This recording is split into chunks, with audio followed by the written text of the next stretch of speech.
Hello नमस्कार दोस्तों, स्वागत है आप सभी का एक बार फिर से आपके अपने यूट्यूब चैनल MSKBM इंस्टीट्यूट में। तो दोस्तों, इससे पहले मैंने आपको वेन डायग्राम के बारे में काफ़ी हद तक बता दिया था और उससे रिलेटेड आपको डायग्राम भी बताया था कि कैसे सेट्स के रिलेशन में हम लोग वेन डायग्राम को यूज़ करते हैं। तो दोस्तों, आज हम लोग उस लॉज ऑफ सेट्स के बारे में जानेंगे जो कि short laws of algebra of sets भी कहलाता है या फिर प्रॉपर्टीज ऑफ सेट्स कहलाता है। दोस्तों, ये प्रॉपर्टीज ऑफ सेट्स हमारे क्वेश्चन को हेल्प सॉल्व करने में बहुत ही मददगार साबित होने वाला है। तो आप इस लेक्चर को बहुत ही ध्यान से देखिएगा और आशा करते हैं कि ये आप जब लास्ट तक देखिएगा इस वीडियो को तो आपको इस तरह के क्वेश्चन बहुत आसानी से सॉल्व हो जाएंगे। तो चलिए हम लोग लॉज ऑफ सेट्स स्टार्ट करते हैं दोस्तों। तो चलिए हम लोग स्टार्ट करते हैं। प्रॉपर्टी ऑफ सेट्स या लॉज ऑफ सेट्स में हम लोग सबसे पहले बात करेंगे दोस्तों कॉम्यूटेटिव लॉ का। कौन से लॉ का बात करेंगे? कॉम्यूटेटिव लॉ का। अब ये कॉम्यूटेटिव लॉ कहता क्या है? आपने कॉम्यूटेटिव का मीनिंग बहुत जगह आप यूज़ किए होंगे, मैथमेटिक्स में, फिजिक्स में बहुत जगह यूज़ किए होंगे। तो कॉम्यूटेटिव लॉ सेट्स के टर्म में क्या बोलता है? बोलता है अगर आप ए यूनियन बी लिखो, अगर आप ए यूनियन बी लिखो या फिर आप बी यूनियन ए लिखो, दोनों ही केस में चीज़ें इक्वल ही साबित होगी। कहने का मतलब है कि ए यूनियन बी मतलब यहाँ पे सेट ये है और ये सेट बी है। तो ए यूनियन बी अगर हम बोलते हैं दोस्तों तो कौन सा रीजन आने वाला है? ये रीजन और प्लस ये रीजन आने वाला है।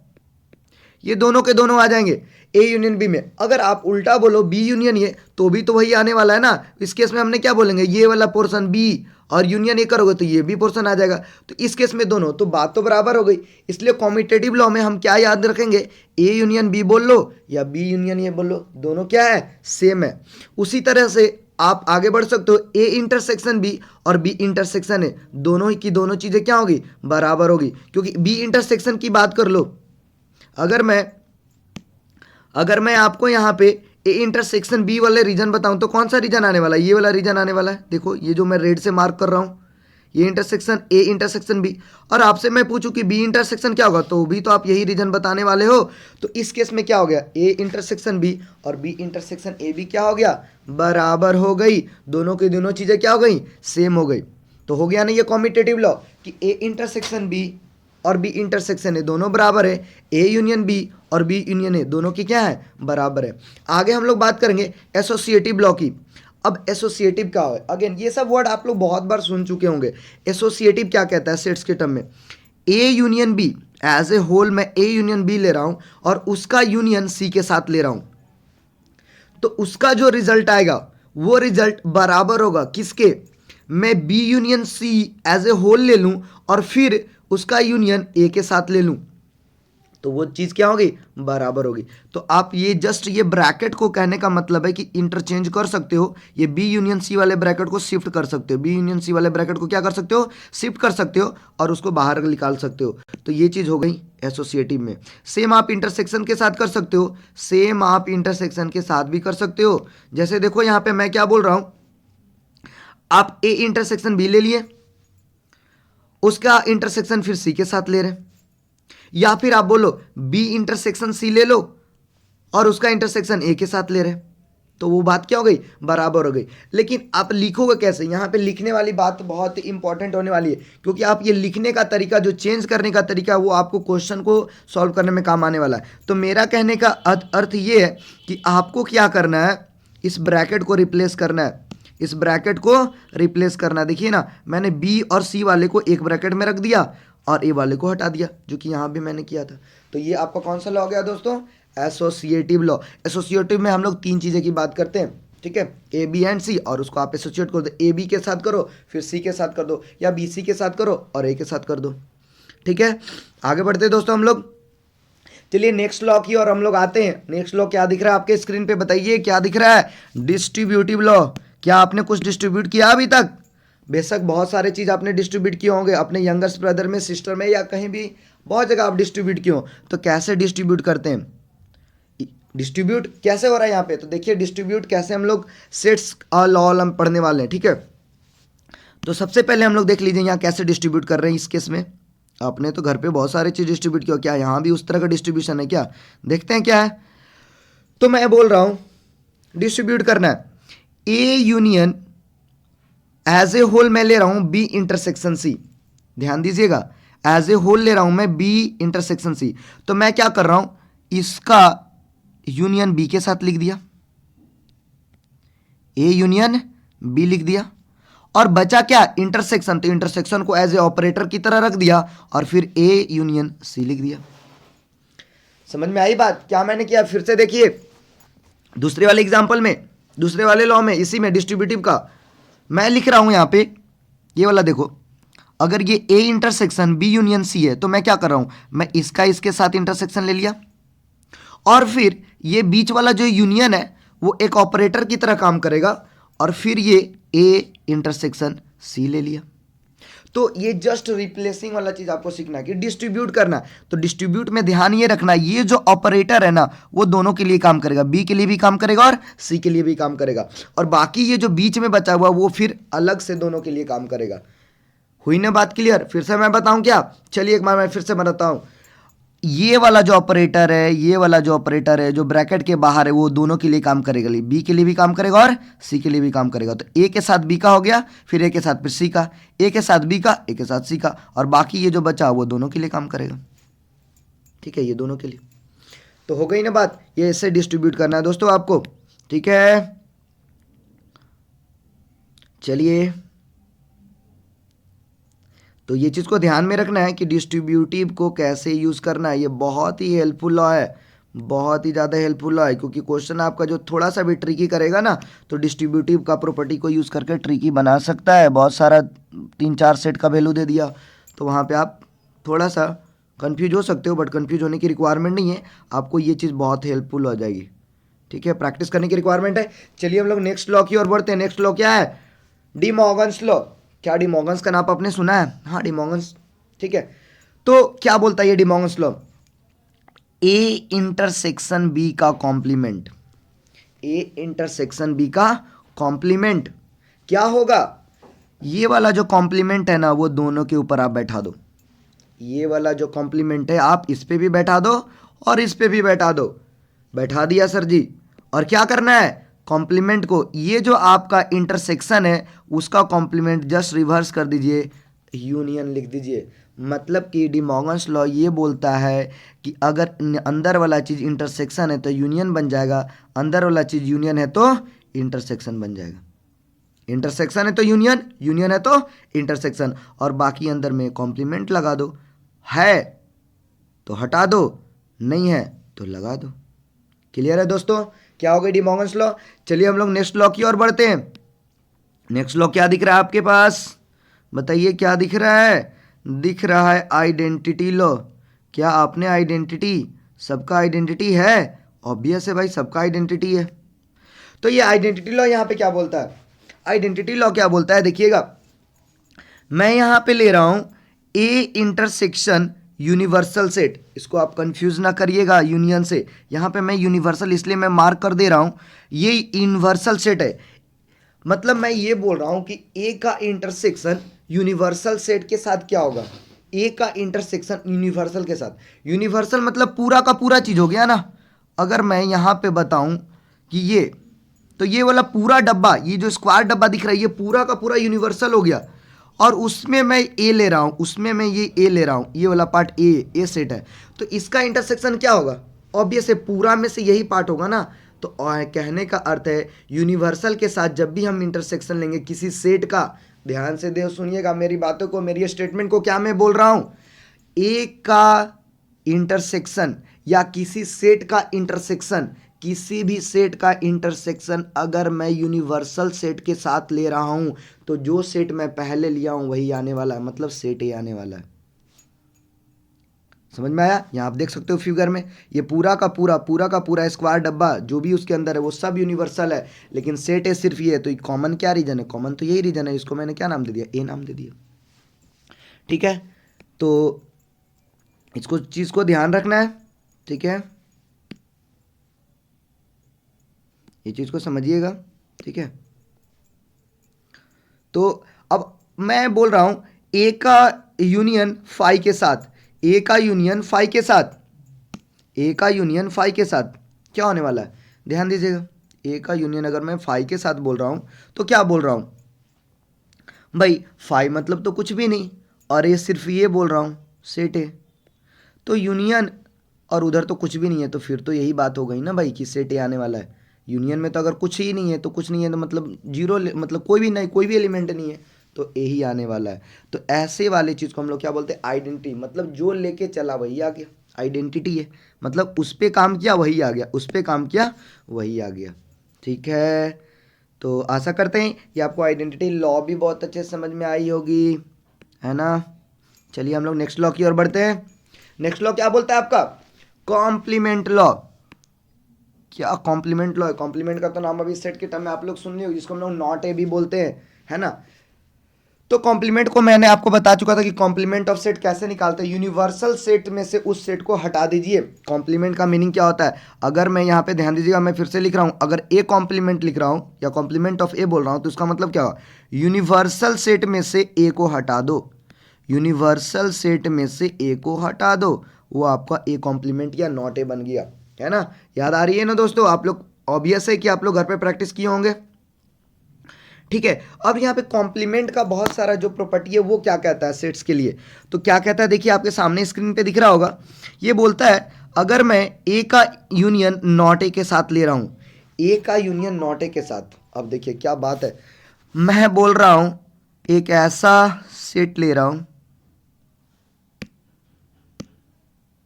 जैसे मैंने ये सेट ये ले लिया, ठीक है, सेट ए है, सेट ए है। अब नॉट ए क्या बचा भाई, नॉट ए क्या होगा, कोई बताएगा क्या, नॉट ए क्या होगा। नॉट ए, अभी तो आपने बोला सर नॉट ए यूनिवर्सल में से ए को घटा दो, तो क्या मैं बोल सकता हूँ ये वाला जो रीजन है, ये वाला जो रीजन है जो मैं ग्रीन से मार्क कर रहा हूँ, वो क्या नॉट ए हो गई, बिल्कुल हो गई सर। तो अब बताओ दोनों का यूनियन क्या होगा, किसका यूनियन, ए का यूनियन और नॉट ए का यूनियन क्या होगा, पूरा का पूरा यूनिवर्सल सेट हो गया कि नहीं, क्योंकि इसको भी इंक्लूड करना है और इसको भी इंक्लूड करना है। यूनियन का मतलब क्या, या तो ये या तो ये, मतलब ये तो पूरी आ गई, तो पूरी आ गई मतलब पूरा क्या हो गया, यूनिवर्सल हो गया ना, पूरा ये वाला भी और ये वाला भी, तो पूरा क्या हो गया, यूनिवर्सल। तो है ना इंटरेस्टिंग दोस्तों कि अगर मैं किसी सेट का यूनियन ले रहा हूं उसके कॉम्प्लीमेंट सेट के साथ, तो क्या हो गया, यूनिवर्सल। मतलब आप बोल रहे हो कि ये भी लो और उसको छोड़ के लो, मतलब पूरा का पूरा लो। कहने का अर्थ ये है कि यूनिवर्सल में से कुछ एक पार्ट निकाले हो और फिर आप बोल रहे हो उसको भी ले लो जो ए को माइनस करके आया है, तो जब दोनों लूंगा तो क्या हो, यूनिवर्सल ही मिल जाएगा, जो घटाया वो फिर से इंक्लूड कर दिया तो यूनिवर्सल हो गई। अब उसी तरह से आप देखो ए का इंटरसेक्शन नॉट ए के साथ, ए का इंटरसेक्शन नॉट ए के साथ, तो ए का इंटरसेक्शन नॉट ए के साथ क्या होगा बताइए, अगर मैं ए का इंटरसेक्शन नॉट ए के साथ ले रहा हूं, तो मान लो इसको मैं रेड वाले को सेट ए बोल रहा हूं, तो नॉट ए क्या हो गई, फिर से वही बात, ये वाला रीजन यूनिवर्सल को हटा दो, क्योंकि मैं इसको यूनिवर्सल मार्क कर रहा हूं, ये वाला चीज़ जो है ना ये यूनिवर्सल है, पूरा पूरा का पूरा चीज़ यूनिवर्सल है, पूरा ये क्या यूनिवर्सल है, स्क्वायर वाले जो डब्बे हैं पूरे की पूरे क्या है, यूनिवर्सल, उसमें सारा सब चीज़ आ रहा है, सब चीज़ यूनिवर्सल का तो मीनिंग बता चुका हूँ मैं। तो अब बताओ नॉट ए ये वाला चीज़ हो गया, नॉट ए जो हुआ ये वाला चीज़ हो गया, तो नॉट ए ये वाला जो मैं ब्लू से मार्क कर रहा हूँ, जो मैं ब्लू से मार्क कर रहा हूँ वो नॉट ए रीजन है, और जो रेड से मार्क है वो ए रीजन है, और पूरा का पूरा यूनिवर्सल है। तो क्या ये दोनों में कॉमन दिख रहा है क्या, नहीं सर, एक लुधियाना भाग रहा है तो एक उत्तर प्रदेश भाग रहा है, मतलब जस्ट अपोजिट है भाई, कुछ आता ही लूता नहीं है। तो कहने का मतलब है कि फिर इंटरसेक्शन क्या हो गया, कुछ नहीं आया, कुछ नहीं आया मतलब फाई आ गई, कुछ नहीं आया मतलब फाई आ गई। ठीक है, अब चलिए अगला क्या बोलता है आपको कॉम्प्लीमेंट लो, अगला बोलता है सर कि ए का कॉम्प्लीमेंट और फिर कॉम्प्लीमेंट, ए का कॉम्प्लीमेंट और फिर से उसका कॉम्प्लीमेंट। तो मैं अगर ये सेट ए बोल रहा हूँ, ये वाला सेट ए है, ठीक है, तो ये वाला रीजन क्या हो गई, नॉट ए, ये वाला रीजन क्या हो गई, not A, the A complement. अब इसकी कॉम्प्लीमेंट, इसको फिर से आप नॉट ए कर दो, मतलब ये जो नॉट ए आया ना उसको आप फिर से यूनिवर्सल में से घटा दो, तो इसको जब मैं फिर से यूनिवर्सल में से घटाऊंगा तो यही वाला रीजन ना मिलेगा। मैं ये बोल रहा हूँ ए कॉम्प्लीमेंट को आप कैसे लिखोगे, आप मतलब जो स्टेटमेंट मैंने बताया कॉम्प्लीमेंट का वो कैसे लिखते हो, मैं अगर इसको लिखूंगा तो ये लिख सकता हूँ ना, यूनिवर्सल में से आप एक कॉम्प्लीमेंट को घटाओ, यूनिवर्सल में से एक कॉम्प्लीमेंट, क्योंकि ए कॉम्प्लीमेंट का मतलब क्या होता है, यूनिवर्सल माइनस ए, तो ए कॉम्प्लीमेंट का होल कॉम्प्लीमेंट क्या होगा, यूनिवर्सल माइनस ए कॉम्प्लीमेंट। तो किसी यूनिवर्सल में से नॉट ए घटा दोगे तो बचेगा क्या, सिर्फ और सिर्फ ए बचेगा, सिर्फ और सिर्फ क्या बचेगा, ये वाला ए बचेगा। तो यही चीज़ यहाँ पे लिखा हुआ है, जब दो बार कर दोगे तो होगा। और ऐसे सीधी सी बात अगर समझनी है तो दो बार कॉम्प्लीमेंट है तो कॉम्प्लीमेंट हट जाएगा, ठीक है, हो गई क्लियर।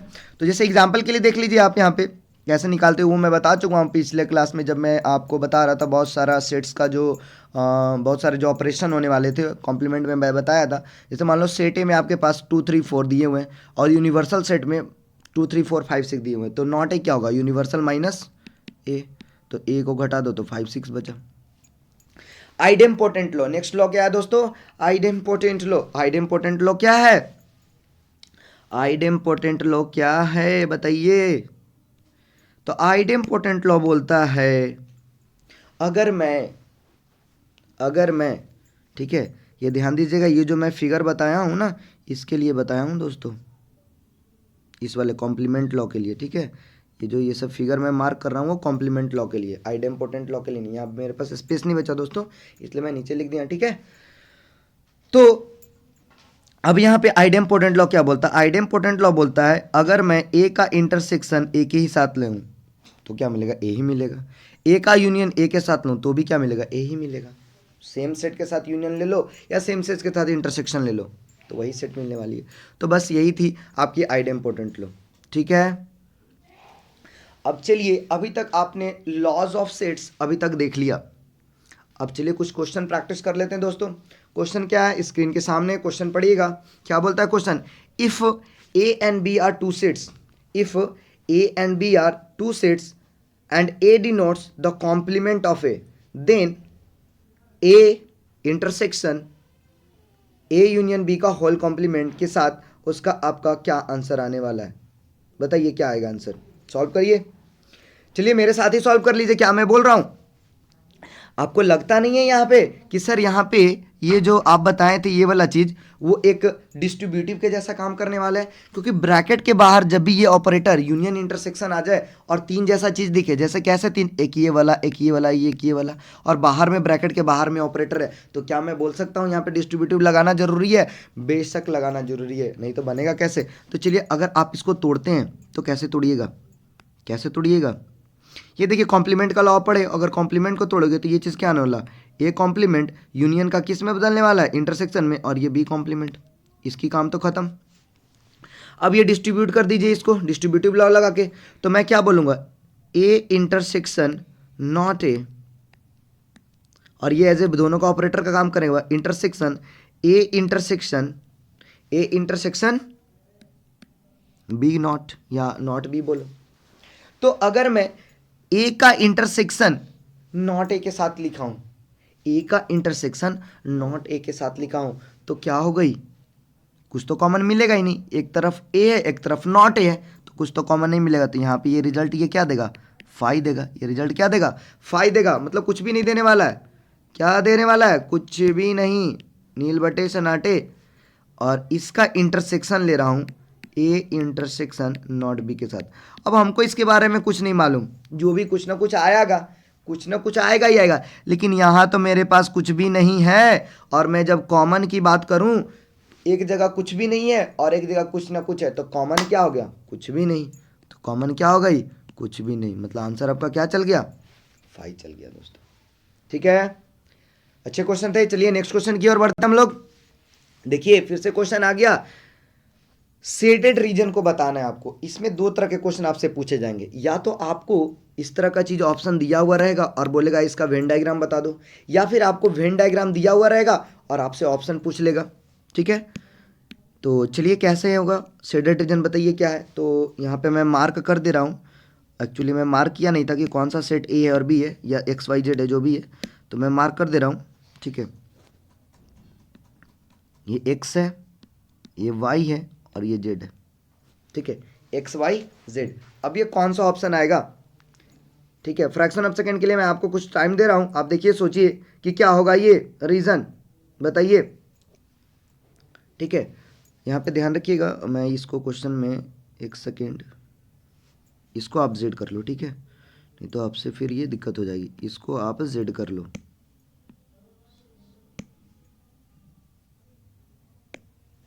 और इसको आप वाई कर लो, ठीक है। इसको आप नीचे वाले जो सर्कल है उसको वाई कर लो, इधर वाले को जेड, ऊपर वाले को एक्स। तो क्या आंसर यहाँ से आने वाला, ध्यान दीजिएगा, ठीक है, क्या आने वाला है। अगर मैं बोलूं कि ये वाला जो ऊपर वाला पार्ट है एक्स में से कुछ घटा है, एक्स में से कुछ घटा ही घटा है, तो कैसे घटा है, क्या घटा है वो देख लीजिए ना, क्या घटा है वो देख लीजिए। ये वाला चीज पोर्शन घटा है, क्या घटा है, ये वाला पोर्शन, ये वाला पोर्शन घटा है ना। और ये वाला पोर्शन क्या है, ये वाला पोर्शन दोस्तों क्या है, y का इंटरसेक्शन z के साथ, y का इंटरसेक्शन z के साथ, क्योंकि ये जो मैं रेड से मार्क कर रहा हूं उसमें y भी है और z भी है, इसमें y भी और z भी है, दोनों का दोनों मैं बात कर रहा हूं, y भी और z है। ऐसे तो x भी आ रही है, तो x तो पूरा हो गया, x तो पूरा है, अगर x तो पूरा है, लेकिन y z के टर्म में बात करूं तो ये क्या है, ये y इंटरसेक्शन z है कि नहीं, y इंटरसेक्शन z है। तो y intersection of z x से हटा दो, x से मैं क्या हटा रहा हूं, y इंटरसेक्शन z। तो कितनी आसानी से ये फिगर से सॉल्व हो गई ना, कि ये x वाले पार्ट में से कुछ कम है, मतलब कुछ ना कुछ तो हटा होगा ना। तो ये हो गया x में से आप क्या घटा दिए, y इंटरसेक्शन। क्यों घटा दिया, क्योंकि ये वाला पूरा जो है, ये पूरा वाला पार्ट जो है, ठीक है, ये जो पूरा पार्ट है ना ये वाला, ठीक है,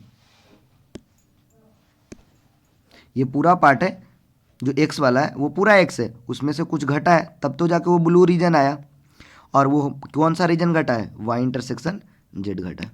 ठीक है दोस्तों, तो ये क्वेश्चन होगी। नेक्स्ट क्वेश्चन की ओर हम लोग बढ़ते हैं, ठीक है। अगला क्वेश्चन क्या बोल रहा है, draw the appropriate Venn diagram for each of the following, for each of the following Venn diagram बताना है दोस्तों।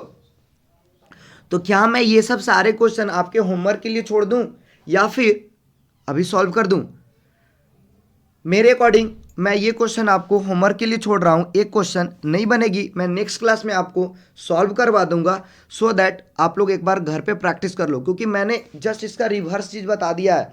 अगर आपसे वेन डायग्राम दिया है तो वो वेन डायग्राम किस चीज को रिप्रेजेंट कर रहा है, सेट्स में क्या रिलेशन शो कर रहा है, और अभी जस्ट मैं दिया हूं कि अगर रिलेशन दिया हुआ है तो उसका वेन डायग्राम क्या होगा, उसका वेन डायग्राम क्या होगा।